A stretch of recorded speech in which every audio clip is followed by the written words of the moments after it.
سلام باشگاه داداش، اومدیم آنالیز بازی منچستر یونایتد و برلین. دیگه از این بعد دیگه کوشیکش نمیذاریم آنالیز فوتبال بذاریم. منچستر یونایتد و برلین. گلار جاش کالن نمیدونم کیه، اگه میدونستین کیه به من بگید لطفا. گل بی خودی زده. گلای منچستر دارم برایان امبوامبو دقیقه 57 و برونو فرناندز دقیقه 97. آماری اون صحنه اسم نگفتم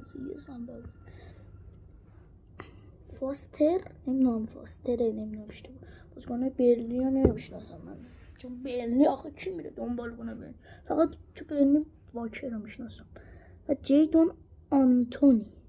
گلای حالا ترکیب بازی گلای برلین زدم. ببخشید حرفتو کاملی اسکول دیگه. ترکیب منچستر یونایتد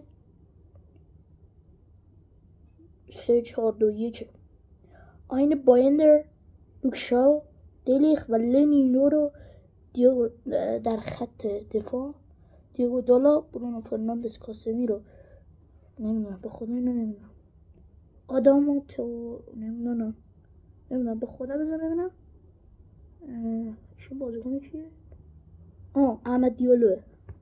احمد دیالو اسمش اینجا اشتباه زده تراوه.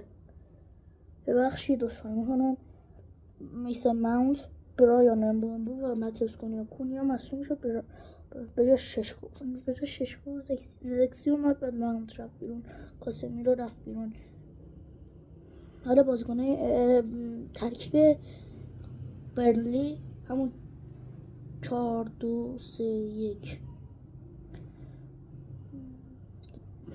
فرق میشه لطفا من کایل واکر رو بعضی ها بلد بودم بگم بعضی بلد. فاستر در نوک حمله، مجربی نمیدونم به خدا، هم کایل واکر، جاش کالن، جیدون آنتونی هم میگم، لارسن هم میگم، هارتمن هم میگم. گوشی خودم ها با این ویدیوی اکستریکو میگیریم داداش. به خدا نمیدونم نیم کشیم که امه منم نمیخواد. بریم آمار بازی. بباش من دیگه حفظ نگردم. ضربه آقای تیم منچستر یونایتد 26 و برنلی 6.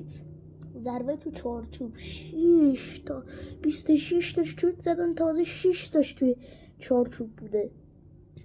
برنلی بهتر کار کرده، 6 تا ضربه زده، 3 تا تو چارچوب بوده. مالکیت تو دست منچستر یونایتد 62%، برنلی 38%. تعداد پاس 508 منچستر، برنلی هم 318 ببخشید. دقت پاس 82% برای منچستر، 70% هم برای برنلی. تعداد خطا 9 تا برای منچستر، 9 تا برای برنلی ببخشید. کارت های زرد منچستر 1 برنلی 5. یا اول یکی همه رو زده. کارت قرمز جفتشون 3. آفساید منچستر 1 برنلی هم 1. کورنر بذار اینو خارج بگم، منچستر 7 برنلی 1 بود. بعد بازی نکردم منچستریا.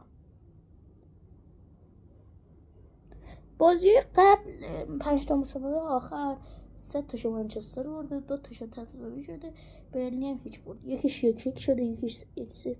به نظر من واقعا منچستر اگه میخواد اینجوری ادامه بده بازم 15 میشه. بچه یه دقیقه قبل است که ادامه رو بگم، اینجا رو چیز کردیم، اساس کشی کردیم، قرار یه جا دیگه. اولین چیزی که داره اونجا خریدم هنوز کامل نشده. یکی پاشم اونجاست. هم الان بزن شما شاید داده بریم بالا. بچه یه ویدیو گذاشتم میم آماری نمی 309 تو اون یک پلی بازدید خورده. عالیه. به نظر من منچستر باید تیمش رو درست کنه. ماتوسکینیو مصدوم شد، امبومبا خوبه، امبومبا واقعا خوبه، ولی دروازه‌بان توی 24 ساعت اخیر دیگه بعد یه دروازه‌بان این لیانا مارتینز رو میخوام بگیرن، نمیدونم اسمش رو دارم درست میگم به خدا اسم رو بلد نیست. یکی هم دروازه‌بان کلوب بروژه، نمیدونم دروازه‌بان کلوب بروژه یا نمیدونم همونجایی که بیرام من بازی کرد.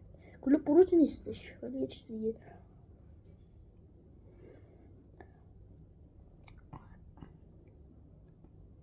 برلین از خوب بازی کرد، بد نبود. واکر یه جا واقعا داوری خیلی بد بازی کرد. نه داوری که یعنی یه جا پنالتی بود رفت یه پنالتی نشد. عجیبه، خیلی عجیبه.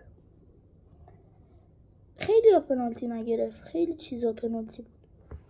بچه یه سوال از میشه بپرسم تو کامنتات جواب. به نظر منچستر تو 6 تاپ 6 میشه؟ من به نظرم نه. خودم اگه اینجوری ادامه بده آمار اینا اخراج میکنن، اگه مربی اسکول میارن 15 میشیم. توماس فرانک ولی ای کاش به جای آمارین توماس فرانک رو میارن، به خدا قهرمان لیگ اروپا شده بودیم.